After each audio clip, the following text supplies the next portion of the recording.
right. Good morning. Are we all ready? Press is ready. Thumbs up. Everybody stone? Everybody's good? All right. Well, first of all, I want to thank a number of the legislators that are here today. I want to thank the President of the Senate, Cameron Henry, the Speaker of the House, Philip DeVilliers, Senator Kirk Talbot. I see Rodney Shamahorn, Senator Reese, Representative Wiley, Senator Cloud, Jason DeWitt, Gabe Furman, Nikki Muscarella. Did we miss anyone? Oh, our Speaker, Pro Tem, Mike Johnson. Thank you so much. Oh, Representative Mallory, Brian, Glorioso. I want to say something. There are a couple of legislators here that truly represent the people by working to find common ground in ways in which we could balance this problem with high insurance costs. And I want to tell you that Brian Glorioso was one of them, and certainly Senator Mike Reese and Representative Mike Johnson have been just outstanding. 50 days ago, I stood before the people of this state to address one of the most pressing issues Louisiana families are facing and struggling with, and that is the rising cost of insurance. The ever-growing outrageous cost of insurance impacts families from across many different insurance bills, because it's important to remember that when you talk to people out there, you say, do you think we have an insurance crisis problem? They all say, yeah, but they put many things into that insurance crisis bucket. Are they talking about the cost of health insurance? Are they talking about the cost of home or property insurance? Or are they talking about the cost of auto insurance? Last year, we worked extremely hard and we attempted to address home and property insurance reform and some auto insurance reform. On a home and property front, we focused on a package of bills that insurance companies would promise would help to lower premiums. It's important that they came to us last year with about 24 bills, let's say, and we worked through about 50% of them. And I was criticized for not taking the entire package. But yet my good friend in Florida, Ron DeSantis, took the whole package, and today Floridians are struggling, and today he and the legislature are trying to roll back some of those recommendations. Why? Because it prevented claimants, it prevented policyholders, it prevented citizens from access to our courts when insurance companies don't do the right thing. So I want you to know that our legislature last year did a responsible thing and a thing that would help to work to lower premiums. And we're going to work on the property insurance side, partnering with both Senator Royce DePlessis and Senator Kirk Talbot, and working with our fortified roof program. But we also addressed other bills that we were promised would help to lower auto insurance rates as well.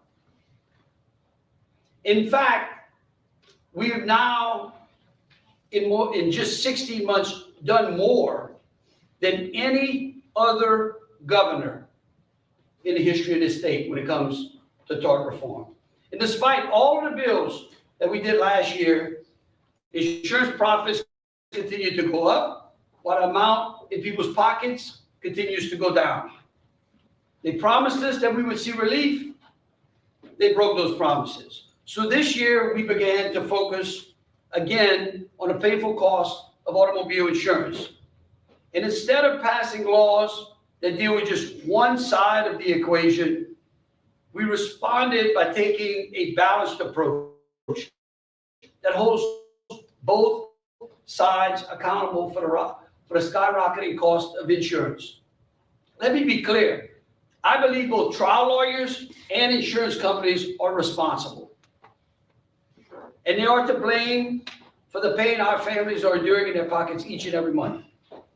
In a recent industry-specific report that was commissioned by the legislature, tort reform recommendations were made that the industry promised would reduce rates. And as I stand before you today, in the very midst of this legislative session, I'm happy to report that more than a majority of those recommended reforms have now passed. And I'm still hopeful that by the end of the session, we will sign even more of those industry-specific recommendations that insurance companies ask for and more importantly, predicted would lower rates. But that's not enough.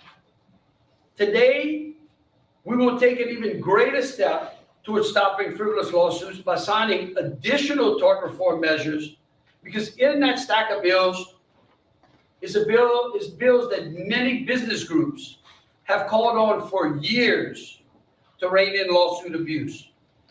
That package, this package and what we have done is the largest tort reform package in the history of the state. Let me say this again. This package is the largest tort reform package and effort made in the history of this state.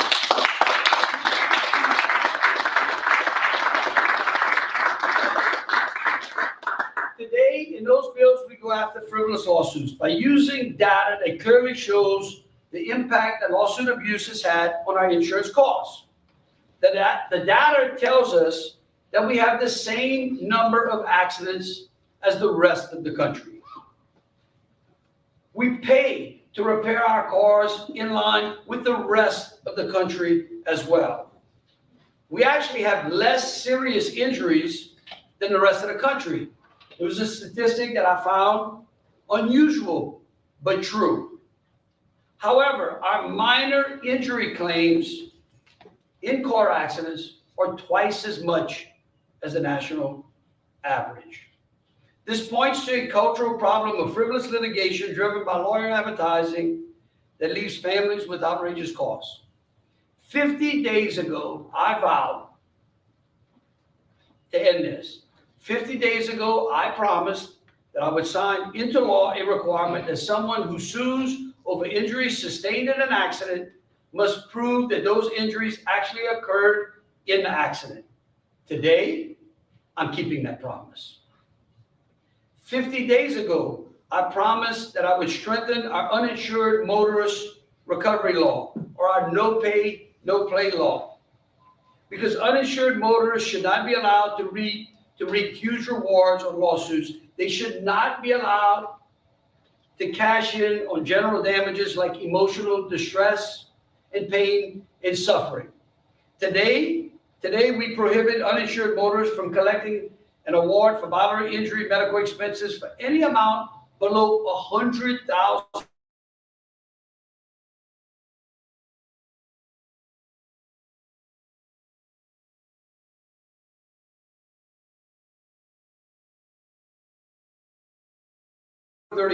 That reflects that promise and will become law. And I want you to know that this law was made better by folks who would work towards common ground. And again, I want to give a shout out to Representative Brian Glorioso as well.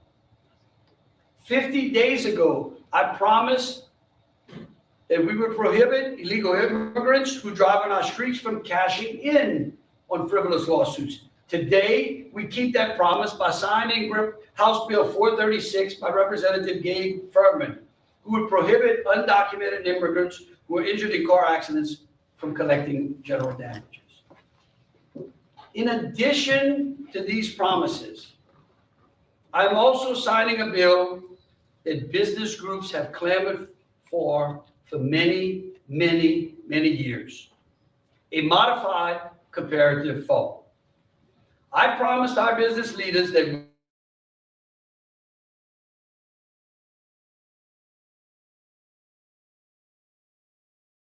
comparative fault bill that we will sign prohibits drivers responsible for at least 51% of the accidents from receiving a damage award to cover their injuries. This piece of legislation was a hallmark of what, and it has eluded them until today. All of these reforms address the problem of frivolous and minor injury claims that drive up our citizens' insurance costs. But these bills are not enough. We also need to hold insurance companies accountable too. Today, we also say to our insurance companies, you will be held accountable to your policyholders and to our citizens as well. Looking at the data again, we see loss ratios, or the amount of money insurance companies collect versus the amount they pay out per dollar is better in Louisiana than it is in Texas and Florida, and more in line with Alabama and Mississippi and Arkansas. Simply put, insurance companies make more money in Louisiana than they do in other states, and that's wrong. A recent report issued by the National Association of Insurance Commissioners showed that Louisiana has the third highest underwriting profit in the country, the fourth lowest loss ratio nationally, and the fifth highest return on net worth in the entire country. To fix this, I will sign legislation that brings Louisiana in line with our southern neighbors and holds those insurance companies accountable for excessive rates. 50 days ago, I promised our commercial vehicle industry that if they put a dash cam in their vehicle, they would get a mandated discount. Today, I signed that bill into law. I want to thank Representative Jack McFarland as well, who worked extremely hard. This bill is a product of him and Representative Rodney Shamahorn, so that Louisiana commercial trucks will finally get some relief. After my signature today, we will now require a 5% premium discount for large trucks that maintain dash cameras on their trucks to record their movements and protect them from lawsuit abuse. Having an undisputed video camera evidence will reduce litigation, improve truck driver safety, and reduce the cost for everyone. 50 days ago, I promised to take a balanced approach by holding insurance companies accountable for high rates and to create the same type of transparency that they demand in our courtroom. I want to thank Senator Royce Duplessis for reaching across the aisle and working with us on that. Because today I'm more authority to help control our rates. Our insurance department needs the power and the tools to be successful in fighting for our citizens. It is the insurance department's job to protect you, to protect our citizens when those who we pay premiums to break their promises and are bad actors. Today, we keep that promise by granting the insurance department greater authority to hold down rates.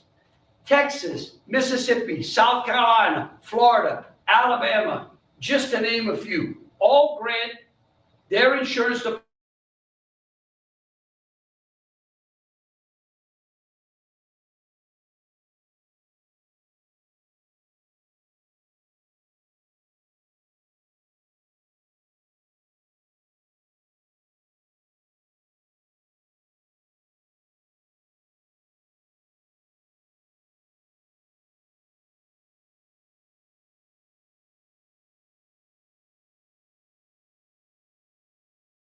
promise in front of these legislators that is immediately, as soon as they can get those bills to my desk, we will sign them. The distracted driving bill will prohibit drivers from texting and interacting with social media while driving. Safer drivers means safer roads, means less accidents, which leads to lower lawsuits. The billboard advertising bills. These bills rein in obnoxious lawyer advertising and prohibits insurance companies from passing their advertising costs onto our Louisiana families. As I said before, I'm just as tired of seeing Morris Bart as I am of seeing the lizard. Over the past 50 days, the only side that I and those legislators who have supported these package of bills have chosen are the people. Our people are too good to be taken advantage of yet again and again. They're too good to have promises made and then promises broken. Today, we deliver on good promises.